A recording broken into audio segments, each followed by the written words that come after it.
English Fairy Tales collected by Joseph Jacobs. Chapter 31. Whittington and his Cat. In the reign of the famous King Edward III, there was a little boy called Dick Whittington, whose father and mother died when he was very young. As poor Dick was not old enough to work, he was very badly off. He got but little for his dinner, and sometimes nothing at all for his breakfast, for the people who lived in the village were very poor indeed, and could not spare him much more than the parings of potatoes, and now and then a hard crust of bread. Now Dick had heard a great many very strange things about the great city called London, for the country people at that time thought that folks in London were all fine gentlemen and ladies, and that there was singing and music there all day long, and that the streets were all paved with gold. One day a large wagon and 8 horses, all with bells at their heads, drove through the village while Dick was standing by the signpost. He thought that this wagon must be going to the fine town of London. So he took courage and asked the wagoner to let him walk with him by the side of the wagon. As soon as the wagoner heard that poor Dick had no father or mother, and saw by his ragged clothes that he could not be worse off than he was, he told him he might go if he would, so off they set together. So Dick got safe to London, and was in such a hurry to see the fine streets paved all over with gold, that he did not even stay to thank the kind wagoner, but ran off as fast as his legs would carry him, through many of the streets, thinking every moment to come to those that were paved with gold. For Dick had seen a guinea 3 times in his own little village, and remembered what a deal of money it brought in change. So he thought he had nothing to do but to take up some little bits of the pavement, and should then have as much money as he could wish for. Poor Dick ran till he was tired, and had quite forgot his friend the wagoner.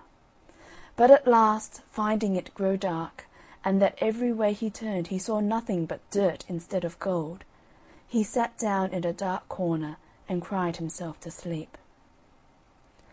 Little Dick was all night in the streets, and next morning, being very hungry, he got up and walked about, and asked everybody he met to give him a halfpenny to keep him from starving. But nobody stayed to answer him, and only 2 or 3 gave him a halfpenny, so that the poor boy was soon quite weak and faint for the want of victuals. In this distress he asked charity of several people, and one of them said crossly, "Go to work for an idle rogue." "That I will," says Dick. "I will to go work for you if you will let me." But the man only cursed at him and went on. At last a good-natured looking gentleman saw how hungry he looked. "Why don't you go to work, my lad?" said he to Dick. "That I would, but I do not know how to get any," answered Dick. "If you are willing, come along with me," said the gentleman, and took him to a hayfield, where Dick worked briskly, and lived merrily till the hay was made. After this he found himself as badly off as before, and being almost starved again, he laid himself down at the door of Mr. Fitzwarren, a rich merchant. Here he was soon seen by the cookmaid, who was an ill-tempered creature, and happened just then to be very busy dressing dinner for her master and mistress. So she called out to poor Dick, "What business have you there, you lazy rogue? There is nothing else but beggars. If you do not take yourself away, we will see how you will like a sousing of some dish-water. I have some here hot enough to make you jump." Just at that time Mr. Fitzwarren himself came home to dinner, and when he saw a dirty, ragged boy lying at the door, he said to him, "Why do you lie there, my boy? You seem old enough to work. I am afraid you are inclined to be lazy." "No, indeed, sir," said Dick to him, "that is not the case, for I would work with all my heart, but I do not know anybody, and I believe I am very sick for the want of food." "Poor fellow, get up. Let me see what ails you." Dick now tried to rise, but was obliged to lie down again, being too weak to stand, for he had not eaten any food for 3 days, and was no longer able to run about and beg a halfpenny of people in the street. So the kind merchant ordered him to be taken into the house, and have a good dinner given him, and be kept to do what work he was able to do for the cook. Little Dick would have lived very happy in this good family, if it had not been for the ill-natured cook. She used to say, "You are under me, so look sharp. Clean the spit and the dripping pan, make the fires, wind up the jack, and do all the scullery work nimbly, or—" and she would shake the ladle at him. Besides, she was so fond of basting that when she had no meat to baste, she would baste poor Dick's head and shoulders with a broom, or anything else that happened to fall in her way. At last her ill usage of him was told to Alice, Mr. Fitzwarren's daughter, who told the cook she should be turned away if she did not treat him kinder. The behaviour of the cook was now a little better, but besides this Dick had another hardship to get over. His bed stood in a garret, where there were so many holes in the floor and the walls that every night he was tormented with rats and mice. A gentleman having given Dick a penny for cleaning his shoes, he thought he would buy a cat with it. The next day he saw a girl with a cat, and asked her, "Will you let me have that cat for a penny?" The girl said, "Yes, that I will, master, though she is an excellent mouser." Dick hid his cat in the garret, and always took care to carry a part of his dinner to her, and in a short time he had no more trouble with the rats and mice, but slept quite sound every night. Soon after this his master had a ship ready to sail, and as it was the custom that all his servants should have some chance for good fortune as well as himself, he called them all into the parlour, and asked them what they would send out. They all had something that they were willing to venture except poor Dick, who had neither money nor goods, and therefore could send nothing. For this reason he did not come into the parlour with the rest, but Miss Alice guessed what was the matter, and ordered him to be called in. She then said, "I will lay down some money for him from my own purse." But her father told her, "This will not do, for it must be something of his own." When poor Dick heard this, he said, "I have nothing but a cat which I bought for a penny some time since of a little girl." "Fetch your cat, then, my lad," said Mr. Fitzwarren, "and let her go." Dick went upstairs and brought down poor puss with tears in his eyes, and gave her to the captain. "For," he said, "I shall now be kept awake all night by the rats and mice." All the company laughed at Dick's odd venture, and Miss Alice, who felt pity for him, gave him some money to buy another cat. This and many other marks of kindness shown him by Miss Alice made the ill-tempered cook jealous of poor Dick, and she began to use him more cruelly than ever, and always made game of him for sending his cat to sea. She asked him, "Do you think your cat will sell for as much money as would buy a stick to beat you?" At last poor Dick could not bear this usage any longer, and he thought he would run away from his place. So he packed up his few things and started very early in the morning, on All Hallows Day, the 1st of November. He walked as far as Holloway, and there sat down on a stone, which to this day is called Whittington Stone, and began to think to himself which road he should take. While he was thinking what he should do, the bells of Bow Church, which at that time were only 6, began to ring, and their sound seemed to say to him, "Turn again, Whittington, thrice Lord Mayor of London." "Lord Mayor of London!" said he to himself. "Why, to be sure, I would put up with almost anything now to be Lord Mayor of London, and ride in a fine coach when I grow to be a man. Well, I will go back and think nothing of the cuffing and scolding of the old cook if I am to be Lord Mayor of London at last." Dick went back, and was lucky enough to get into the house, and set about his work before the old cook came downstairs. We must now follow Miss Puss to the coast of Africa. The ship with the cat on board was a long time at sea, and was at last driven by the winds on a part of the coast of Barbary, where the only people were the Moors, unknown to the English. The people came in great numbers to see the sailors, because they were of different colour to themselves, and treated them civilly, and, when they became better acquainted, were very eager to buy the fine things that the ship was loaded with. When the captain saw this, he sent patterns of the best things he had to the king of the country, who was so much pleased with them that he sent for the captain to the palace. Here they were placed, as it is the custom of the country, on rich carpets flowered with gold and silver. The king and queen were seated at the upper end of the room, and a number of dishes were brought in for dinner. They had not sat long when a vast number of rats and mice rushed in, and devoured all the meat in an instant. The captain wondered at this, and asked if these vermin were not unpleasant.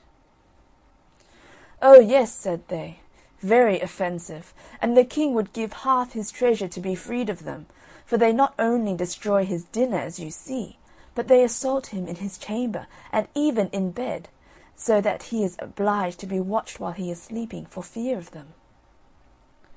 The captain jumped for joy.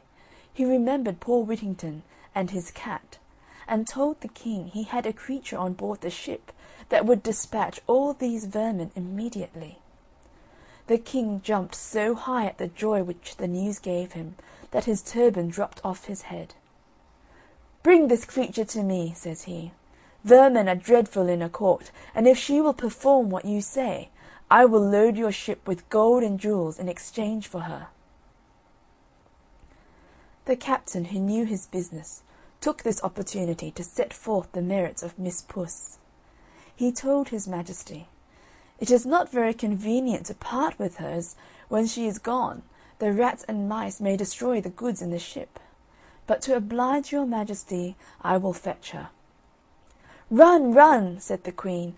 "I am impatient to see the dear creature." Away went the captain to the ship, while another dinner was got ready.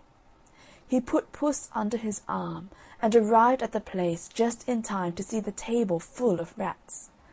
When the cat saw them, she did not wait for bidding, but jumped out of the captain's arms, and in a few minutes laid almost all the rats and mice dead at her feet. The rest of them in their fright scampered away to their holes.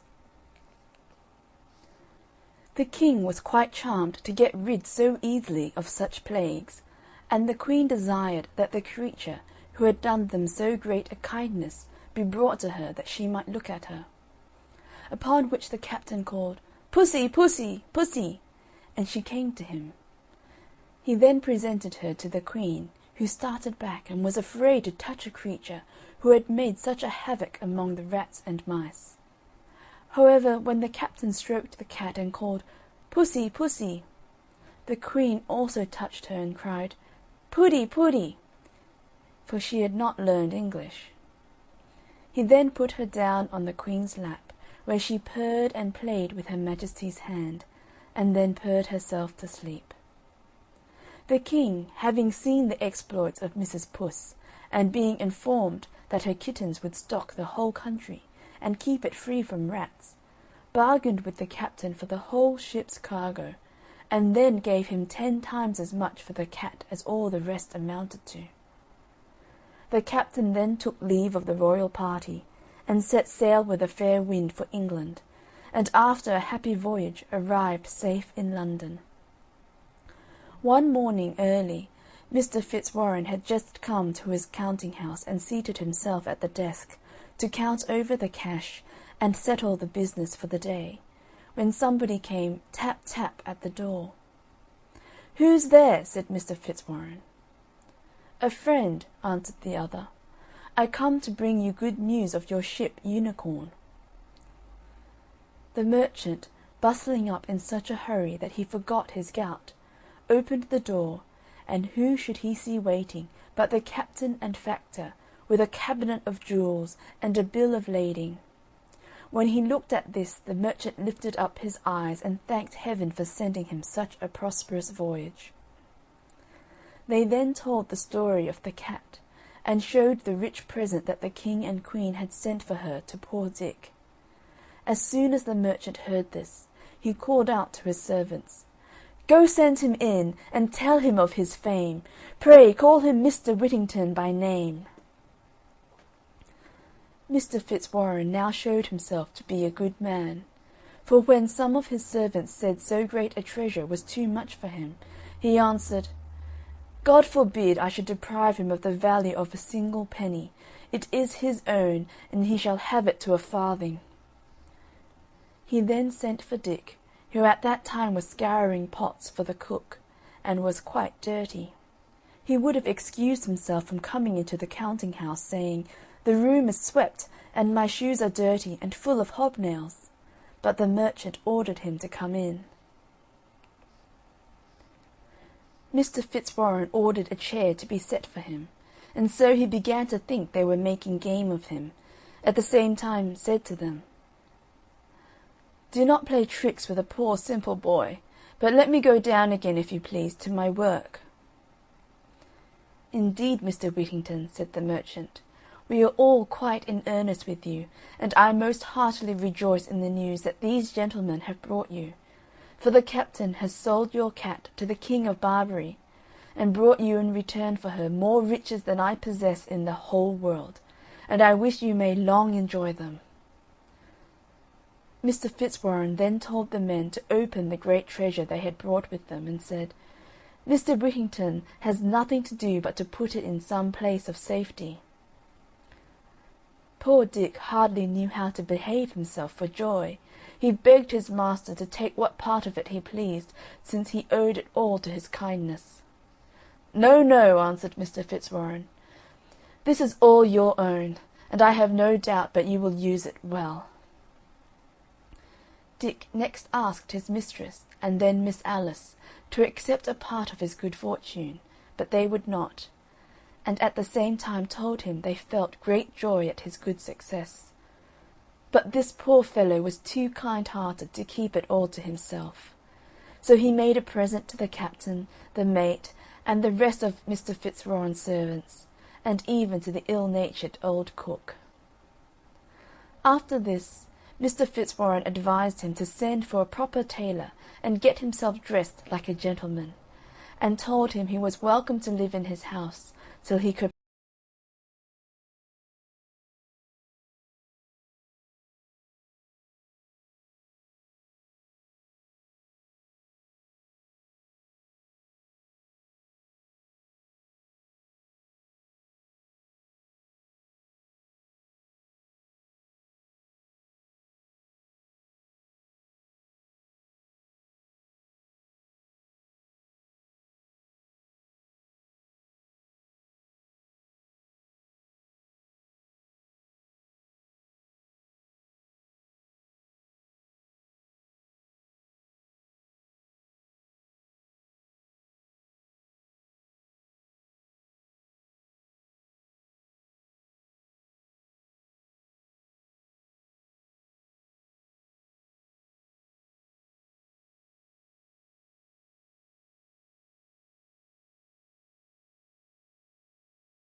English Fairy Tales, collected by Joseph Jacobs.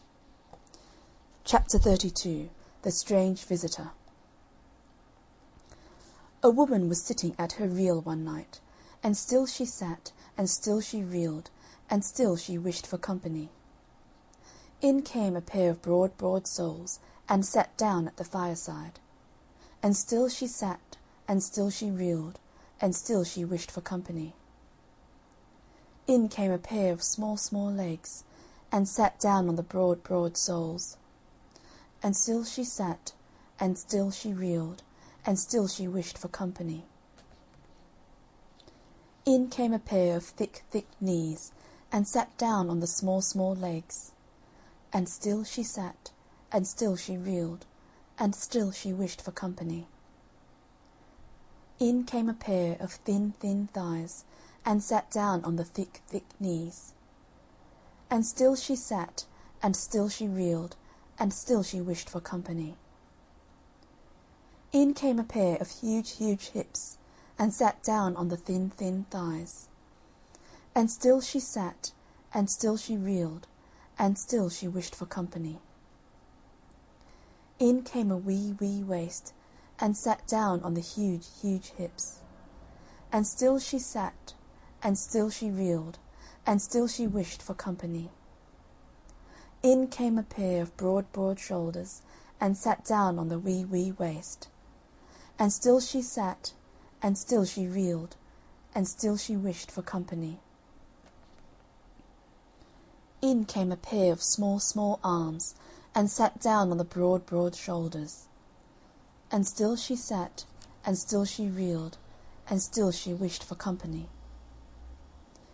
In came a pair of huge hands, and sat down on the small arms. And still she sat, and still she reeled, and still she wished for company. In came a small neck, and sat down on the broad shoulders. And still she sat, and still she reeled, and still she wished for company. In came a huge head, and sat down on the small neck. "How did you get such broad feet?" quoth the woman. Much tramping, gruffly. "How did you get such small legs?" "I late and wee mole," whiningly. "How did you get such thick knees?" Much praying, piously. "How did you get such thin thighs?" "I late and wee mole," whiningly. "How did you get such big hips?" Much sitting, gruffly. "How did you get such a wee waist?" "I late and wee mole." "How did you get such broad shoulders?" With carrying broom, gruffly. "How did you get such small arms?" "I late and wee mole," whiningly. "How did you get such huge hands?" Threshing with an iron flail, gruffly. "How did you get such a small neck?" "I late and wee mole," pitifully. "How did you get such a huge head?" Much knowledge, keenly. "What do you come for?" "For you!" at the top of the voice, with a wave of the arm and a stamp of the feet. End of chapter 32. The Strange Visitor.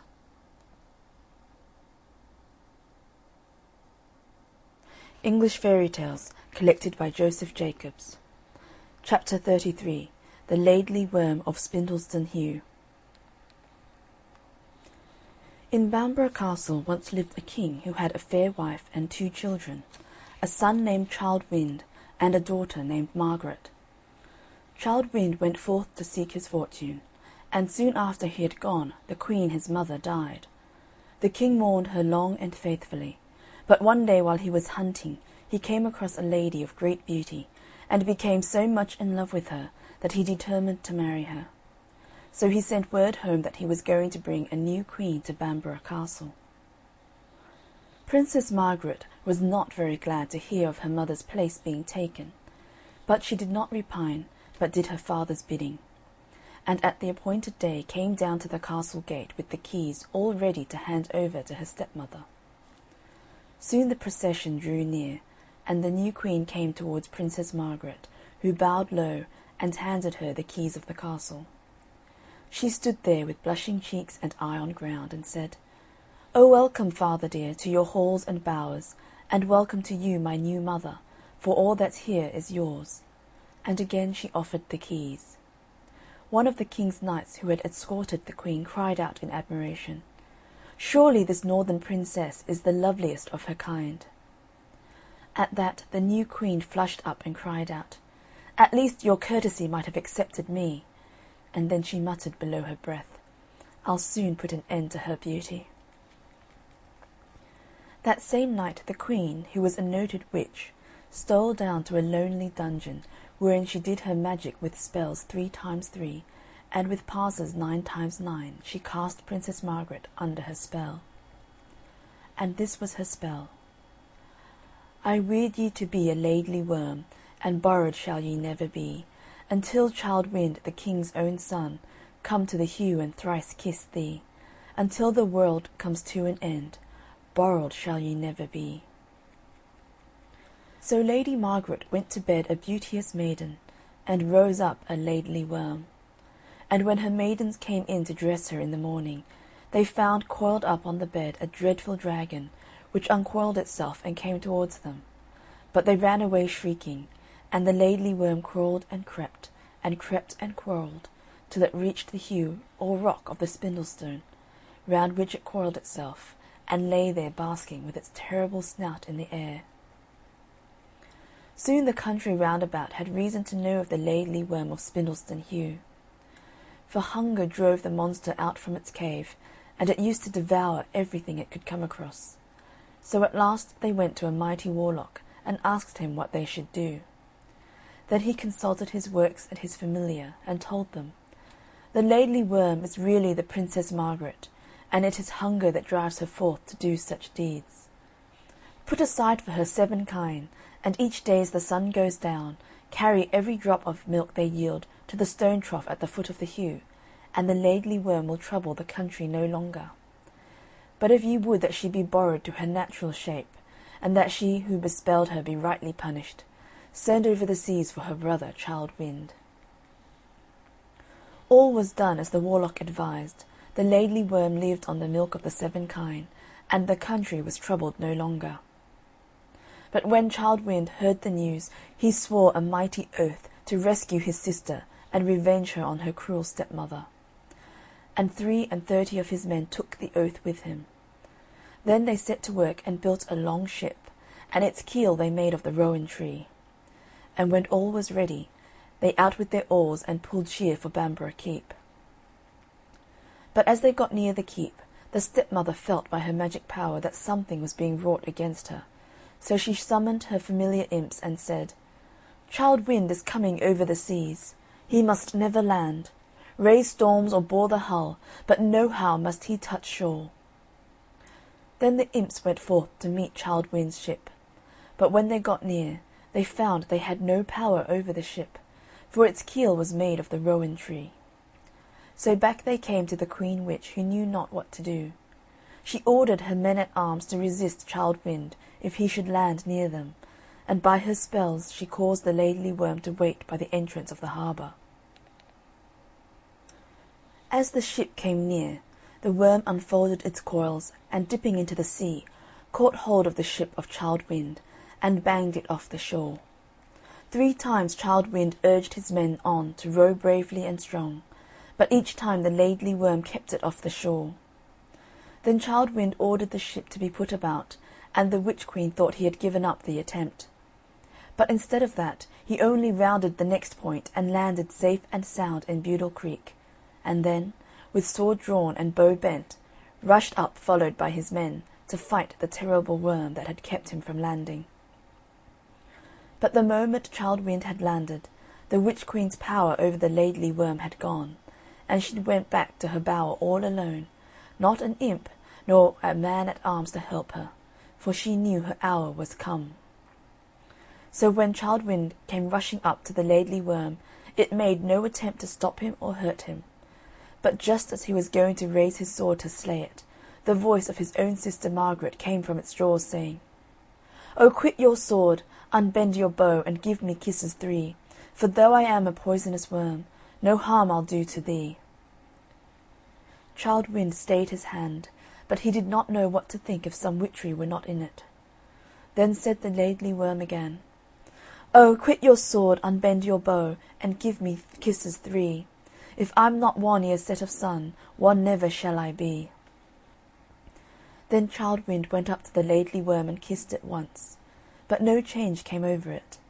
Then Childe Wynd kissed it once more, but yet no change came over it. For a third time he kissed the loathsome thing, and with a hiss and a roar the Laidly Worm reared back, and before Childe Wynd stood his sister Margaret. He wrapped his cloak about her, and then went up to the castle with her. When he reached the keep, he went off to the Witch Queen's bower, and when he saw her, he touched her with a twig of a rowan tree. No sooner had he touched her than she shrivelled up, till she became a huge ugly toad, with bold staring eyes and a horrible hiss. She croaked and she hissed, and then hopped away down the castle steps, and Childe Wynd took his father's place as king, and they all lived happy afterwards. But to this day the loathsome toad is seen at times, haunting the neighbourhood of Bamborough Keep, and the wicked Witch Queen is a Laidly Toad. End of chapter 33. The Laidly Worm of Spindleston Heugh. English Fairy Tales collected by Joseph Jacobs. Chapter 34. The Cat and the Mouse. The cat and the mouse played in the malt-house. The cat bit the mouse's tail off. "Pray, puss, give me my tail." "No," says the cat, "I'll not give you your tail till you go to the cow and fetch me some milk." First she leapt and then she ran, till she came to the cow, and thus began. "Pray, cow, give me milk, that I may give cat milk, that cat may give me my own tail again." "No," said the cow, "I will give you no milk till you go to the farmer and get me some hay." First she leapt and then she ran, till she came to the farmer, and thus began. "Pray, farmer, give me hay, that I may give cow hay, that cow may give me milk, that I may give cat milk, that cat may give me my own tail again." "No," says the farmer, "I'll give you no hay till you go to the butcher and fetch me some meat." First she leapt and then she ran, till she came to the butcher, and thus began. "Pray, butcher, give me meat, that I may give farmer meat, that farmer may give me hay, that I may give cow hay, that cow may give me milk, that I may give cat milk, that cat may give me my own tail again." "No," says the butcher, "I'll give you no meat till you go to the baker and fetch me some bread." First she leapt and then she ran, till she came to the baker, and thus began. "Pray, baker, give me bread, that I may give butcher bread, that butcher may give me meat, that I may give farmer meat, that farmer may give me hay, that I may give cow hay, that cow may give me milk, that I may give cat milk, that cat may give me my own tail again." "Yes," says the baker, "I'll give you some bread, but if you eat my meal, I'll cut off your head." Then the baker gave mouse bread, and mouse gave butcher bread, and butcher gave mouse meat, and mouse gave farmer meat, and farmer gave mouse hay, and mouse gave cow hay, and cow gave mouse milk, and mouse gave cat milk, and cat gave mouse her own tail again. End of chapter 34. The Cat and the Mouse. English Fairy Tales collected by Joseph Jacobs. Chapter 35. The Fish and the Ring. Once upon a time there was a mighty baron in the north country, who was a great magician that knew everything that would come to pass. So one day when his little boy was 4 years old, he looked into the book of fate to see what would happen to him. And to his dismay, he found that his son would wed a lowly maid that had just been born in a house under the shadow of York Minster. Now the Baron knew the father of the little girl was very, very poor, and he had 5 children already. So he called for his horse and rode into York, and passed by the father's house, and saw him sitting by the door, sad and doleful. So he dismounted and went up to him and said, "What is the matter, my good man?" And the man said, "Well, your honour, the fact is, I've 5 children already, and now a 6th come, a little lass, and where to get the bread from to fill their mouths, that's more than I can say." "Don't be downhearted, my man," said the Baron. "If that's your trouble, I can help you. I'll take away the last little one, and you won't have to bother about her." "Thank you kindly, sir," said the man, and he went in and brought out the lass and gave her to the Baron, who mounted his horse and rode away with her. And when he got by the bank of the river Ouse, he threw the little thing into the river and rode off to his castle. But the little lass didn't sink. Her clothes kept her up for a time, and she floated, till she was cast ashore just in front of a fisherman's hut.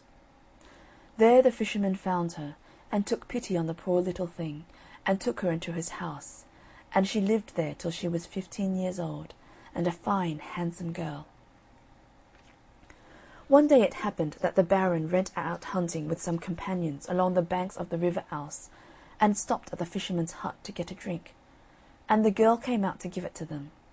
They all noticed her beauty, and one of them said to the Baron, "You can read fates, Baron. Whom will she marry, d'ye think?" "Oh, that's easy to guess," said the Baron, "some yokel or other. But I'll cast her horoscope. Come here, girl, and tell me on what day you were born." "I don't know, sir," said the girl. "I was picked up just here after having been brought down by the river about 15 years ago." Then the Baron knew who she was, and when they went away he rode back and said to the girl, "Hark ye, girl, I will make your fortune. Take this letter to my brother in Scarborough, and you'll be settled for life." And the girl took the letter and said she would go.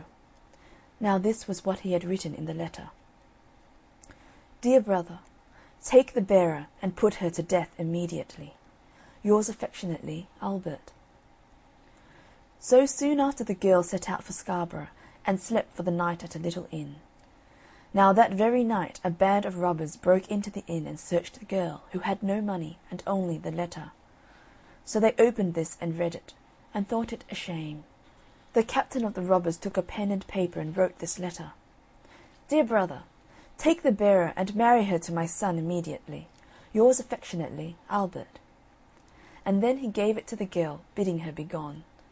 So she went on to the Baron's brother at Scarborough, a noble knight with whom the Baron's son was staying. When she gave the letter to his brother, he gave orders for the wedding to be prepared at once, and they were married that very day. Soon after, the Baron himself came to his brother's castle, and what was his surprise to find that the very thing he had plotted against had come to pass. But he was not to be put off that way, and he took out the girl for a walk, as he said, along the cliffs. And when he got her all alone, he took her by the arms, and was going to throw her over. But she begged hard for her life. "I have not done anything," she said. "If you will only spare me, I will do whatever you wish. I will never see you or your son again till you desire it." Then the Baron took off his gold ring and threw it into the sea, saying, "Never let me see your face till you can show me that ring." And he let her go. The poor girl wandered on, till at last she came to a great noble's castle, and she asked to have some work given to her, and they made her the scullion girl of the castle, for she had been used to such work in the fisherman's hut. Now one day, who should she see coming up to the noble's house but the Baron and his brother and his son, her husband. She didn't know what to do, but thought they would not see her in the castle kitchen. So she went back to her work with a sigh, and set to cleaning a huge big fish that was to be boiled for their dinner. and as she was cleaning it, she saw something shine inside it. And what do you think she found? Why, there was the Baron's ring, the very one he had thrown over the cliff at Scarborough. She was right glad to see it, you may be sure. Then she cooked the fish as nicely as she could, and served it up. Well, when the fish came on the table, the guests liked it so well that they asked the noble who cooked it. He said he didn't know, but called to his servants, "Ho there! Send up the cook that cooked that fine fish." So they went down to the kitchen and told the girl she was wanted in the hall. Then she washed and tidied herself, and put the Baron's gold ring on her thumb, and went up into the hall. When the banqueters saw such a young and beautiful cook, they were surprised. But the Baron was in a tower of a temper, and started up as if he would do her some violence. So the girl went up to him with her hand before her with the ring on it, and she put it down before him on the table. Then at last the Baron saw that no one could fight against fate, and he handed her to a seat, and announced to all the company that this was his son's true wife. And he took her and his son home to his castle, and they all lived as happy as could be ever afterwards. End of chapter 35. The Fish and the Ring. English Fairy Tales, collected by Joseph Jacobs. Chapter 36. The Magpie's Nest. Once upon a time, when pigs spoke rhyme, and monkeys chewed tobacco, and hens took snuff to make them tough, and ducks went quack, quack, quacko. All the birds of the air came to the magpie, and asked her to teach them how to build nests, for the magpie is the cleverest bird of all at building nests. So she put all the birds round her, and began to show them how to do it. First of all she took some mud, and made a sort of round cake with it. "Oh, that's how it's done," said the thrush, and away it flew, and so that's how thrushes build their nests. Then the magpie took some twigs, and arranged them round in the mud. "Now I know all about it," says the blackbird, and off he flew, and that's how the blackbirds make their nests to this very day. Then the magpie put another layer of mud over the twigs. "Oh, that's quite obvious," said the wise owl, and away it flew, and owls have never made better nests since. After this the magpie took some twigs, and twined them round the outside. "The very thing," said the sparrow, and off he went. So sparrows make rather slovenly nests to this day. Well, then Madge Magpie took some feathers and stuff, and lined the nest very comfortably with it.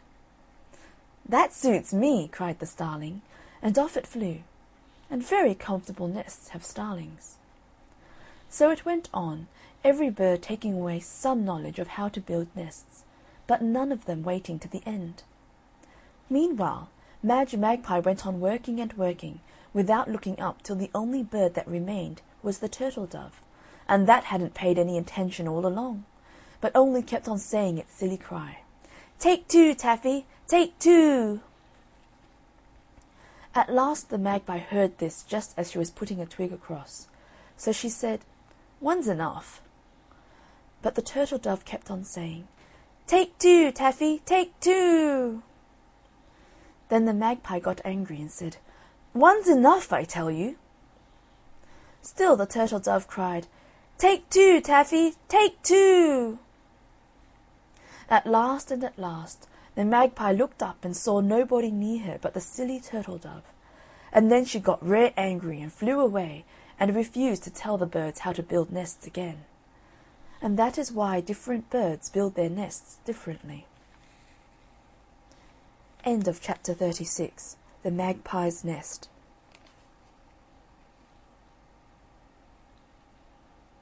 English Fairy Tales collected by Joseph Jacobs. Chapter 37. Kate Crackernuts. Once upon a time there was a king and a queen, as in many lands have been. The king had a daughter, Anne, and the queen had one named Kate. But Anne was far bonnier than the queen's daughter, though they loved one another like real sisters. The queen was jealous of the king's daughter being bonnier than her own, and cast about to spoil her beauty.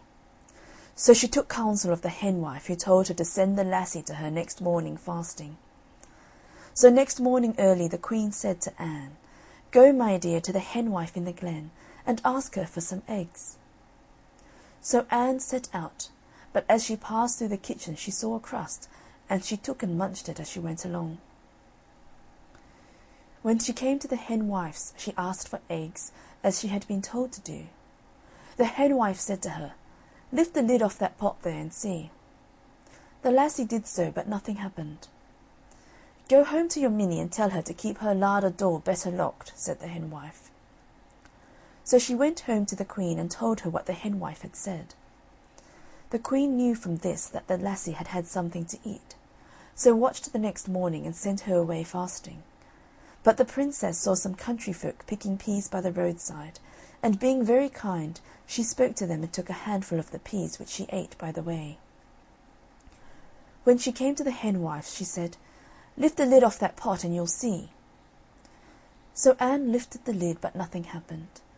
Then the henwife was rare angry and said to Anne, "Tell your Minnie the pot won't boil if the fire's away." So Anne went home and told the Queen. The third day the Queen goes along with the girl herself to the henwife. Now this time, when Anne lifted the lid off the pot, off falls her own pretty head, and on jumps a sheep's head. So the Queen was now quite satisfied, and went home.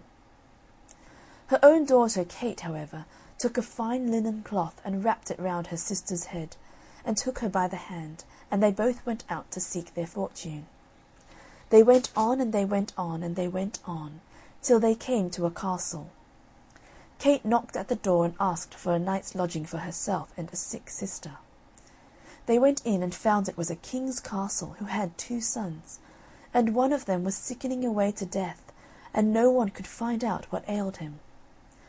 And the curious thing was that whoever watched him at night was never seen any more. So the king had offered a peck of silver to any one who would stop up with him. Now Katie was a very brave girl, so she offered to sit up with him. Till midnight all goes well. As 12 o'clock rings, however, the sick prince rises, dresses himself, and slips downstairs. Kate followed, but he didn't seem to notice her. The prince went to the stable, saddled his horse, called his hound, jumped into the saddle, and Kate leapt lightly up behind him. Away rode the prince and Kate through the greenwood, Kate, as they passed, plucking nuts from the trees and filling her apron with them. They rode on and on till they came to a green hill. The prince here drew bridle and spoke, "Open, open, green hill, and let the young prince in with his horse and his hound." And Kate added, "And his lady him behind." Immediately the green hill opened and they passed in. The prince entered a magnificent hall, brightly lighted up, and many beautiful fairies surrounded the prince and led him off to the dance. Meanwhile Kate, without being noticed, hid herself behind the door. There she sees the prince dancing and dancing and dancing, till he could dance no longer and fell upon a couch. Then the fairies would fan him till he could rise again and go on dancing. At last the cock crew, and the prince made all haste to get on horseback. Kate jumped up behind, and home they rode. When the morning sun rose they came in, and found Kate sitting down by the fire and cracking her nuts. Kate said the prince had a good night, but she would not sit up another night unless she was to get a peck of gold. The second night passed as the first had done. The prince got up at midnight, and rode away to the green hill and the fairy ball, and Kate went with him, gathering nuts as they rode through the forest. This time she did not watch the prince, for she knew he would dance and dance and dance. But she sees a fairy baby playing with a wand, and overhears one of the fairies say, "3 strokes of that wand would make Kate's sick sister as bonny as ever she was." So Kate rolled nuts to the fairy baby, and rolled nuts till the baby toddled after the nuts and let fall the wand, and Kate took it up and put it in her apron, and at cock-crow they rode home as before, and the moment Kate got home to her room she rushed and touched Anne 3 times with the wand, and the nasty sheep's head fell off, and she was her own pretty self again. The third night Kate consented to watch only if she should marry the sick prince. All went on as on the first 2 nights. This time the fairy baby was playing with a birdie. Kate heard one of the fairies say, "3 bites of that birdie would make the sick prince as well as ever he was." Kate rolled all the nuts she had to the fairy baby till the birdie was dropped, and Kate put it in her apron. At cock-crow they set off again, but instead of cracking her nuts as she used to do, this time Kate plucked the feathers off and cooked the birdie. Soon there arose a very savoury smell. "Oh," said the sick prince, "I wish I had a bite of that birdie." So Kate gave him a bite of the birdie, and he rose up on his elbow. By and by he cried out again, "Oh, if I had another bite of that birdie!" So Kate gave him another bite, and he sat up on his bed. Then he said again, "Oh, if only I had a 3rd bite of that birdie!" So Kate gave him a 3rd bite, and he rose quite well, dressed himself, and sat down by the fire, and when the folk came in next morning they found Kate and the young prince cracking nuts together. Meanwhile his brother had seen Annie, and had fallen in love with her, as everybody did who saw her sweet pretty face. So the sick son married the well sister, and the well son married the sick sister, and they all lived happy and died happy, and never drank out of a dry cappy. End of chapter 37. Kate Crackernuts. English Fairy Tales collected by Joseph Jacobs. Chapter 38. The Cold Lad of Hilton. At Hilton Hall, long years ago, there lived a brownie that was the contrariest brownie you ever knew. At night, after the servants had gone to bed, it would turn everything topsy-turvy, put sugar in the salt cellars, pepper into the beer, and was up to all kinds of pranks. It would throw the chairs down, put tables on their backs, rake out fires, and do as much mischief as could be. But sometimes it would be in a good temper, and then... "What's a brownie?" you say. "Oh, it's a kind of a sort of a bogle, but it isn't so cruel as a redcap." "What? You don't know what's a bogle or a redcap? Ah, me! What's the world a-coming to? Of course a brownie is a funny little thing, half man, half goblin, with pointed ears and hairy hide. When you bury a treasure, you scatter over it blood drops of a newly slain kid or lamb, or better still, bury the animal with the treasure, and a brownie will watch over it for you, and frighten everybody else away. Where was I? Well, as I was a-saying, the brownie at Hilton Hall would play at mischief, but if the servants laid out for it a bowl of cream, or a knuckle cake spread with honey, it would clear away things for them, and make everything tidy in the kitchen. One night, however, when the servants had stopped up late, they heard a noise in the kitchen, and, peeping in, saw the brownie swinging to and fro on the jack-chain, and saying, "Woe's me, woe's me! The acorn's not yet fallen from the tree. That's to grow the wood, that's to make the cradle, that's to rock the bairn, that's to grow to the man, that's to lay me. Woe's me, woe's me!" So they took pity on the poor brownie, and asked the nearest henwife what they should do to send it away. "That's easy enough," said the henwife, and told them that a brownie that's paid for its service in aught that's not perishable goes away at once. So they made a cloak of Lincoln green with a hood to it, and put it by the hearth and watched. They saw the brownie come up, and seeing the hood and cloak put them on, and frisk about, dancing on one leg, and saying, "I've taken your cloak, I've taken your hood, the cold lad of Hilton will do no more good." And with that it vanished, and was never seen or heard of afterwards. End of chapter 38. The Cold Lad of Hilton.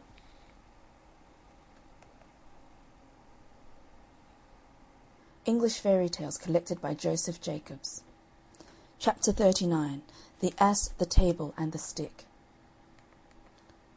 A lad named Jack was once so unhappy at home through his father's ill treatment that he made up his mind to run away and seek his fortune in the wide world.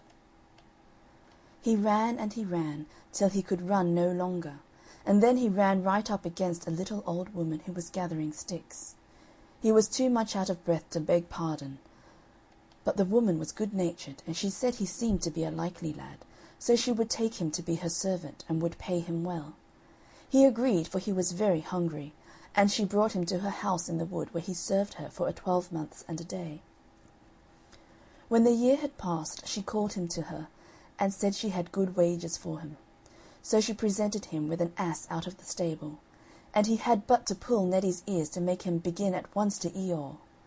And when he brayed, there dropped from his mouth silver sixpences, and half-crowns, and golden guineas. The lad was well pleased with the wage he had received, and away he rode till he reached an inn. There he ordered the best of everything, and when the innkeeper refused to serve him without being paid beforehand, the boy went off to the stable, pulled the ass's ears, and obtained his pocket full of money. The host had watched all this through a crack in the door, and when night came on he put an ass of his own for the precious Neddy of the poor youth. So Jack, without knowing that any change had been made, rode away next morning to his father's house. Now I must tell you that near his home dwelt a poor widow with an only daughter. The lad and the maiden were fast friends and true loves, but when Jack asked his father's leave to marry the girl, "Never till you have the money to keep her," was the reply. "I have that, father," said the lad, and going to the ass he pulled its long ears. Well, he pulled and he pulled, till one of them came off in his hands. But Neddy, though he hee-hawed and he hee-hawed, let fall no half-crowns or guineas. The father picked up a hay-fork and beat his son out of the house. I promise you he ran. Ah, he ran and ran till he came bang against the door and burst it open, and there he was in a joiner's shop. "You're a likely lad," said the joiner. "Serve me for 12 months and a day, and I will pay you well." So he agreed, and served the carpenter for a year and a day. "Now," said the master, "I will give you your wage," and he presented him with a table, telling him he had but to say, "Table, be covered," and at once it would be spread with lots to eat and drink. Jack hitched the table on his back, and away he went with it till he came to the inn. "Well, host," shouted he, "my dinner to-day, and that of the best." "Very sorry, but there is nothing in the house but ham and eggs." "Ham and eggs for me!" exclaimed Jack. "I can do better than that. Come, my table, be covered." At once the table was spread with turkey and sausages, roast mutton, potatoes, and greens. The publican opened his eyes, but he said nothing, not he. That night he fetched down from his attic a table very like that of Jack, and exchanged the two. Jack, none the wiser, next morning hitched the worthless table on to his back and carried it home. "Now, father, may I marry my lass?" he asked. "Not unless you can keep her," replied the father. "Look here!" exclaimed Jack. "Father, I have a table which does all my bidding." "Let me see it," said the old man. The lad set it in the middle of the room, and bade it be covered, but all in vain, the table remained bare. In a rage the father caught the warming-pan down from the wall, and warmed his son back with it, so that the boy fled howling from the house, and ran till he came to a river and tumbled in. A man picked him out and bade him assist him in making a bridge over the river. And how do you think he was doing it? Why, by casting a tree across. So Jack climbed up to the top of the tree, and threw his weight on it, so that when the man had rooted the tree up, Jack and the tree-head dropped on the farther bank. "Thank you," said the man, "and now for what you have done I will pay you." So saying, he tore a branch from the tree, and fettled it up into a club with his knife. "There," exclaimed he, "take this stick, and when you say to it, 'Up stick and bang him,' it will knock any one down who angers you." The lad was overjoyed to get this stick, so away he went with it to the inn, and as soon as the publican appeared, "Up stick and bang him," was his cry. At the word, the cudgel flew from his hand, and battered the old publican on the back, rapped his head, bruised his arms, tickled his ribs, till he fell groaning on the floor. Still the stick belaboured the prostrate man, nor would Jack call it off till he had got back the stolen ass and table. Then he galloped home on the ass with the table on his shoulders and the stick in his hand. When he arrived there he found his father was dead. So he brought his ass into the stable, and pulled its ears till he had filled the manger with money. It was soon known through the town that Jack had returned rolling in wealth, and accordingly all the girls in the place set their caps at him.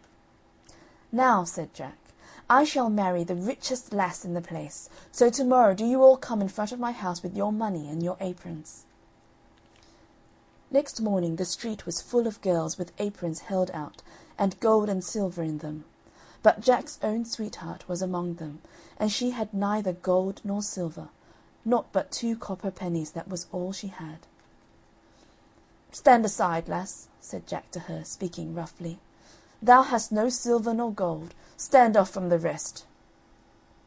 She obeyed, and the tears ran down her cheeks, and filled her apron with diamonds.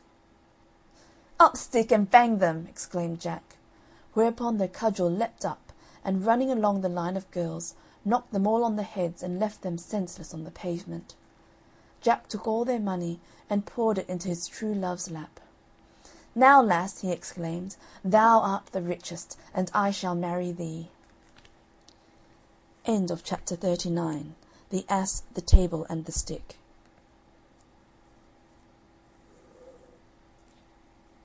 English Fairy Tales collected by Joseph Jacobs. Chapter 40. Fairy Ointment. Dame Goody was a nurse that looked after sick people and minded babies. One night she was woke up at midnight, and when she went downstairs she saw a strange, squinny-eyed, little ugly old fellow, who asked her to come to his wife who was too ill to mind her baby. Dame Goody didn't like the look of the old fellow, but business is business, so she popped on her things and went down to him, and when she got down to him he whisked her up onto a large coal-black horse with fiery eyes that stood at the door, and soon they were going at a rare pace, Dame Goody holding on to the old fellow like grim death.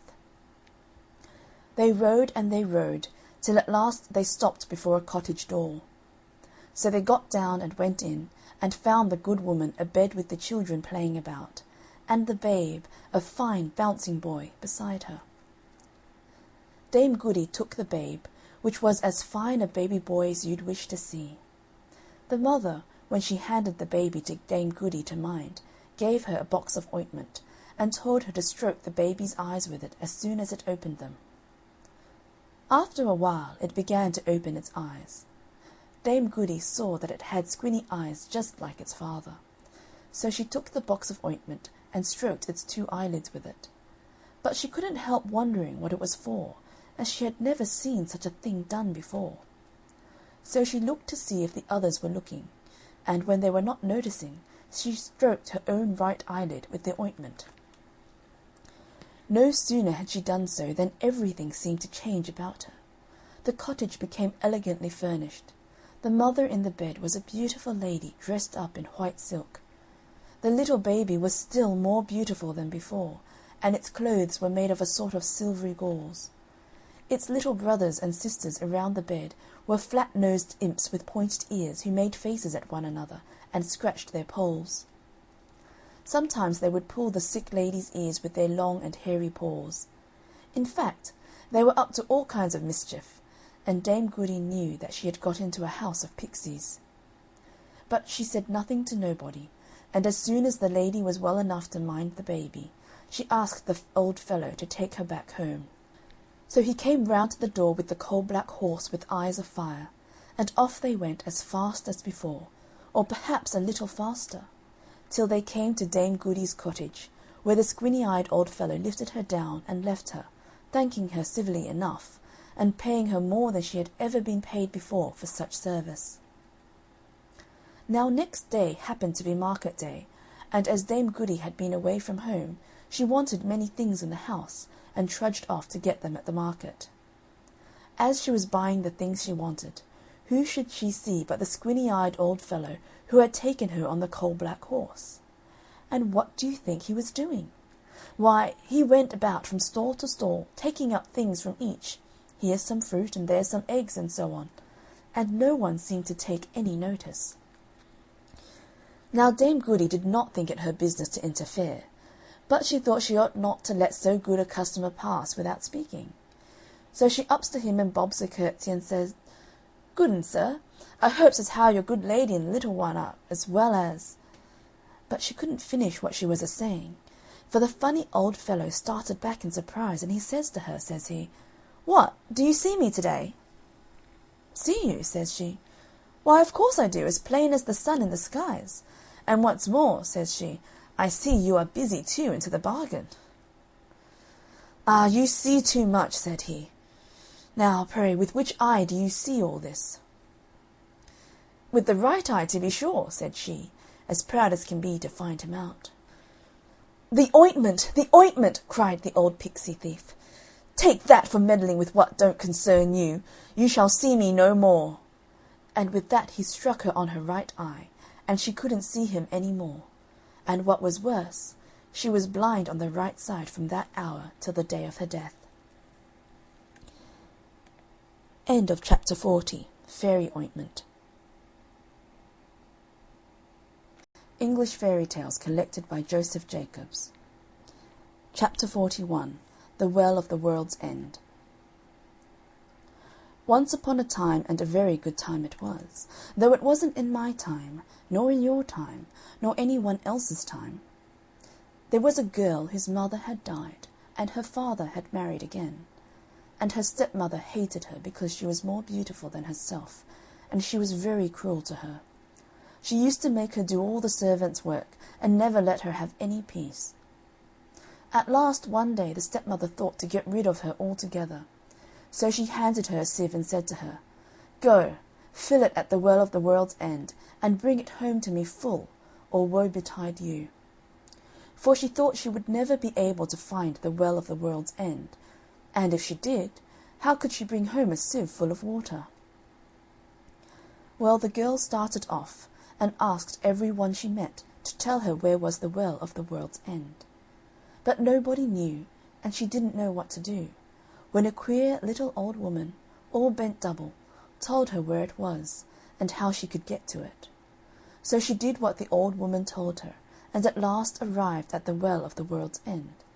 But when she dipped the sieve in the cold, cold water, it all ran out again. She tried and she tried again, but every time it was the same, and at last she sate down and cried as if her heart would break. Suddenly she heard a croaking voice, and she looked up and saw a great frog with goggle eyes looking at her and speaking to her. "What's the matter, dearie?" it said. Oh, dear," she said. "My stepmother has sent me all this long way to fill this sieve with water from the Well of the World's End, and I can't fill it nohow at all." "Well," said the frog, "if you promise me to do whatever I bid you for a whole night long, I'll tell you how to fill it." So the girl agreed, and then the frog said, "Stop it with moss and daub it with clay, and then it will carry the water away." And then it gave a hop, skip, and jump, and went flop into the Well of the World's End. So the girl looked about for some moss, and lined the bottom of the sieve with it, and over that she put some clay, and then she dipped it once again into the Well of the World's End, and this time the water didn't run out, and she turned to go away. Just then the frog popped up its head out of the Well of the World's End and said, "Remember your promise." "All right," said the girl, for thought she, "What harm can a frog do me?" So she went back to her stepmother and brought the sieve full of water from the Well of the World's End. The stepmother was fine and angry, but she said nothing at all. That very evening they heard something tap-tapping at the door low down, and a voice cried out, "Open the door, my hinny, my heart, open the door, my own darling, mind you the words that you and I spoke, down in the meadow at the World's End Well." "Whatever can that be?" cried out the stepmother, and the girl had to tell her all about it, and what she had promised the frog. "Girls must keep their promises," said the stepmother. "Go and open the door this instant," for she was glad the girl would have to obey a nasty frog. So the girl went and opened the door, and there was the frog from the Well of the World's End, and it hopped and it skipped and it jumped till it reached the girl, and then it said, Lift me to your knee, my hinny, my heart, lift me to your knee, my own darling. Remember the words you and I spoke, down in the meadow by the world's end well. But the girl didn't like to, till her stepmother said, Lift it up this instant, you hussy. Girls must keep their promises. So at last she lifted the frog up onto her lap, and it lay there for a time till at last it said, Give me some supper, my hinny, my heart, give me some supper, my darling. Remember the words you and I spake, in the meadow by the well of the world's end. Well, she didn't mind doing that, so she got it a bowl of milk and bread, and fed it well. And when the frog had finished, it said, Go with me to bed, my hinny, my heart, go with me to bed, my own darling. Mind you the words you spake to me, down by the cold well so weary. But that the girl wouldn't do, till her stepmother said, Do what you promised, girl. Girls must keep their promises. Do what you're bid, or out you go, you and your froggy. So the girl took the frog with her to bed, and kept it as far away from her as she could. Well, just as the day was beginning to break, what should the frog say but, Chop off my head, my hinny, my heart, chop off my head, my own darling. Remember the promise you made to me, down by the cold well so weary. At first the girl wouldn't, for she thought of what the frog had done for her at the well of the world's end. But when the frog said the words over again, she went and took an axe and chopped off its head, and lo and behold, there stood before her a handsome young prince, who told her that he had been enchanted by a wicked magician, and he could never be unspelled till some girl would do his bidding for a whole night, and chop off his head at the end of it. The stepmother was that surprised when she found the young prince instead of the nasty frog, and she wasn't best pleased, you may be sure, when the prince told her that he was going to marry her stepdaughter because she had unspelled him.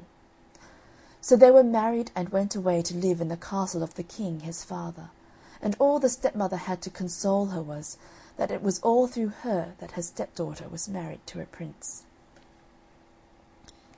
End of chapter 41. The Well of the World's End.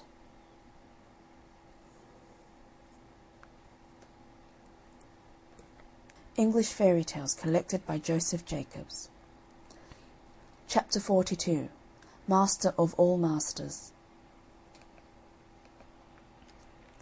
A girl once went to the fair to hire herself for servant. At last a funny-looking old gentleman engaged her, and took her home to his house. When she got there, he told her that he had something to teach her, for that in his house he had his own names for things. He said to her, "What will you call me?" "Master or Mister, or whatever you please, sir," says she. He said, "You must call me master of all masters." "And what would you call this?" pointing to his bed. "Bed or couch, or whatever you please, sir." "No, that's my barnacle." "And what do you call these?" said he, pointing to his pantaloons. "Breeches or trousers, or whatever you please, sir." "You must call them squibs and crackers." "And what would you call her?" pointing to the cat. "Cat or kit, or whatever you please, sir." "You must call her white-faced simony. And this now," showing the fire, "what would you call this?" "Fire or flame, or whatever you please, sir." "You must call it hot cockalorum. And what's this?" he went on, pointing to the water. "Water or wet, or whatever you please, sir." "No, pondalorum is its name. And what do you call all this?" asked he, as he pointed to the house. "House or cottage, or whatever you please, sir." "You must call it High Topper Mountain."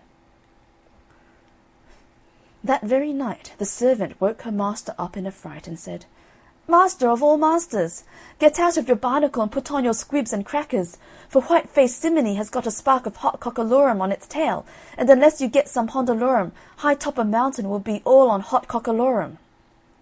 That's all. End of chapter 42. Master of all masters.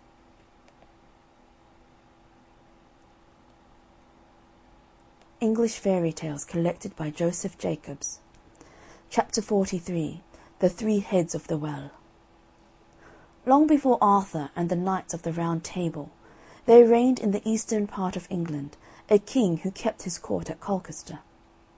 In the midst of all his glory his queen died, leaving behind her an only daughter, about 15 years of age, who for her beauty and kindness was the wonder of all that knew her. But the king, hearing of a lady who had likewise an only daughter, had a mind to marry her for the sake of her riches, though she was old, ugly, hook-nosed, and hump-backed. Her daughter was a yellow dowdy, full of envy and ill nature, and, in short, was much of the same mould as her mother. But in a few weeks the king, attended by the nobility and gentry, brought his deformed bride to the palace, where the marriage rites were performed. They had not been long in the court before they set the king against his own beautiful daughter by false reports. The young princess, having lost her father's love, grew weary of the court, and one day, meeting with her father in the garden, she begged him, with tears in her eyes, to let her go and seek her fortune, to which the king consented, and ordered her mother-in-law to give her what she pleased. She went to the queen, who gave her a canvas bag of brown bread and hard cheese, with a bottle of beer, though this was but a pitiful dowry for a king's daughter. She took it with thanks, and proceeded on her journey, passing through groves, woods, and valleys, till at length she saw an old man sitting on a stone at the mouth of a cave, who said, "Good morrow, fair maiden. Whither away so fast?" "Aged father," says she, "I am going to seek my fortune." "What have you got in your bag and bottle?" "In my bag I have got bread and cheese, and in my bottle good small beer. Would you like to have some?" "Yes," said he, "with all my heart." With that the lady pulled out her provisions, and bade him eat and welcome. He did so, and gave her many thanks, and said, "There's a thick thorny hedge before you, which you cannot get through. But take this wand in your hand, strike it 3 times, and say, 'Pray, hedge, let me come through,' and it will open immediately. Then a little further you will find a well. Sit down on the brink of it, and there will come up 3 golden heads which will speak, and whatever they require, that do." Promising she would, she took her leave of him. Coming to the hedge, and using the old man's wand, it divided and let her through. Then, coming to the well, she had no sooner sat down than a golden head came up singing, "Wash me and comb me, and lay me down softly, and lay me on a bank to dry, that I may look pretty when somebody passes by." "Yes," said she, and taking it in her lap, combed it with a silver comb, and then placed it upon a primrose bank. Then up came a second and a third head, saying the same as the former. So she did the same for them, and then, pulling out her provisions, sat down to eat her dinner. Then said the heads one to another, "What shall we weird for this damsel who has used us so kindly?" The first said, "I weird her to be so beautiful that she shall charm the most powerful prince in the world." The second said, "I weird her such a sweet voice as shall far exceed the nightingale." The third said, "My gift shall be none of the least, as she is a king's daughter. I'll weird her so fortunate that she shall become queen to the greatest prince that reigns." She then let them down into the well again, and so went on her journey. She had not travelled long before she saw a king hunting in the park with his nobles. She would have avoided him, but the king, having caught a sight of her, approached, and what with her beauty and sweet voice, fell desperately in love with her, and soon induced her to marry him. This king, finding that she was the king of Colchester's daughter, ordered some chariots to be got ready, that he might pay the king, his father-in-law, a visit. The chariot in which the king and queen rode was adorned with rich gems of gold. The king, her father, was at first astonished that his daughter had been so fortunate, till the young king let him know of all that had happened. Great was the joy at court amongst all, with the exception of the queen and her club-footed daughter, who were ready to burst with envy. The rejoicings, with feasting and dancing, continued many days. Then at length they returned home with the dowry her father gave her. The hump-backed princess, perceiving that her sister had been so lucky in seeking her fortune, wanted to do the same. So she told her mother, and all preparations were made, and she was furnished with rich dresses and with sugar, almonds, and sweetmeats in great quantities, and a large bottle of Malaga sack. With these she went the same road as her sister, and coming near the cave the old man said, "Young woman, whither so fast?" "What's that to you?" said she. Then said he, "What have you in your bag and bottle?"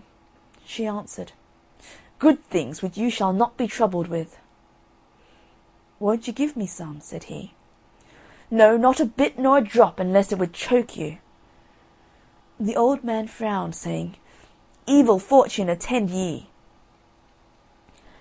Going on, she came to the hedge, through which she espied a gap, and thought to pass through it. But the hedge closed, and the thorns ran into her flesh, so that it was with great difficulty that she got through. Being now all over blood, she searched for water to wash herself, and looking round she saw the well. She sat down on the brink of it, and one of the heads came up, saying, "Wash me, comb me, and lay me down softly," as before. But she banged it with her bottle, saying, "Take that for your washing." So the second and third heads came up, and met with no better treatment than the first. Whereupon the heads consulted among themselves what evils to plague her with for such usage. The first said, "Let her be struck with leprosy in her face." The second, "Let her voice be as harsh as a corncrake's." The third said, "Let her have for husband but a poor country cobbler." Well, she goes on till she came to a town, and it being market day the people looked at her, and seeing such a mangy face and hearing such a squeaky voice, all fled but a poor country cobbler. Now he not long before had mended the shoes of an old hermit, who having no money gave him a box of ointment for the cure of leprosy, and a bottle of spirits for a harsh voice. So the cobbler, having a mind to do an act of charity, was induced to go up to her and ask her who she was. "I am," said she, "the King of Colchester's daughter-in-law." "Well," said the cobbler, "if I restore you to your natural complexion, and make a sound cure both in face and voice, will you in reward take me for a husband?" "Yes, friend," she replied, "with all my heart." With this the cobbler applied the remedies, and they made her well in a few weeks. After which they were married, and so set forward for the court at Colchester. When the queen found that her daughter had married nothing but a poor cobbler, she hanged herself in wrath. The death of the queen so pleased the king, who was glad to get rid of her so soon, that he gave the cobbler 100 pounds to quit the court with his lady, and take to a remote part of the kingdom, where he lived many years mending shoes, his wife spinning the thread for him. End of chapter 43. The Three Heads of the Well. End of English Fairy Tales.